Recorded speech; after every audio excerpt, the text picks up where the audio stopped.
We have some new functions in Big D that's been added to this firmware revision, namely, number one, gain.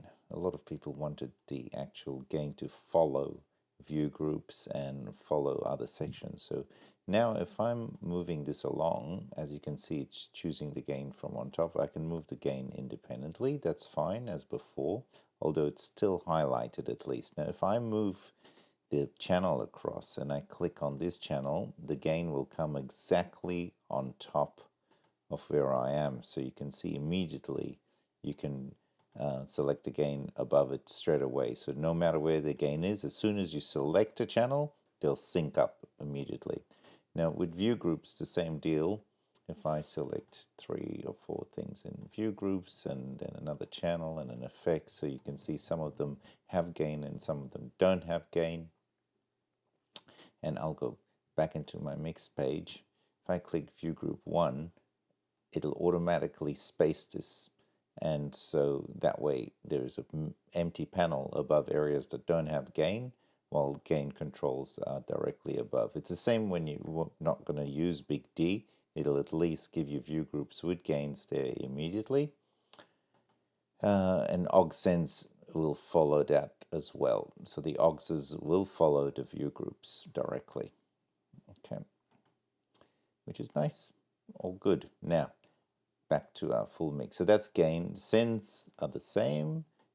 EQ are the same. Now, there's a new page called the info page, which is just awesome. It's going to make life a lot easier for a lot of users, whereby you'll be able to see the gain, the phantom power section, phase reverse, gate, compressor, EQ, de-esser, effect sense, og sense, all on one info page. So let's go in and out from here just to make life easy and show you how simple it is.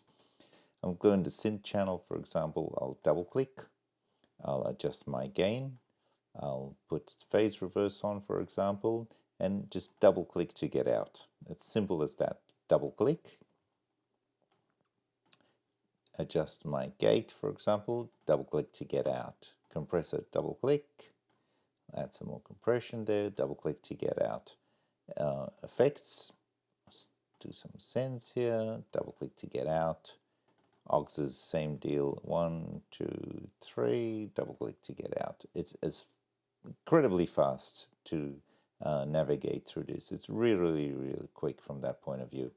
There's another button that you can set up underneath here called the Udp Control, and you need to turn that on in your local settings, UDP message functionality, and I'll switch that on.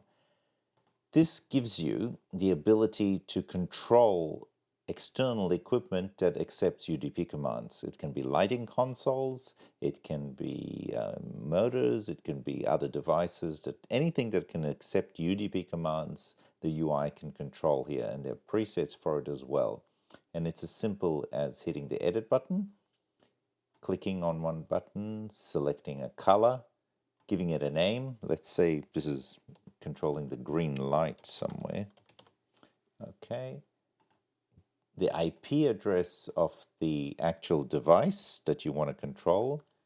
It can be, well, you have to give it a proper IP address, otherwise it won't work. So 192.168, say 110, for example.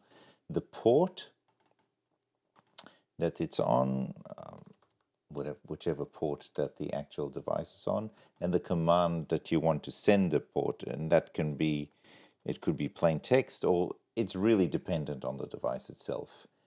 And we save that, and that is basically sending out when you're out of edit mode, it'll be sending out the UDP commands, and you can save that as a preset, as a user preset, as a setting, so it could control many different devices.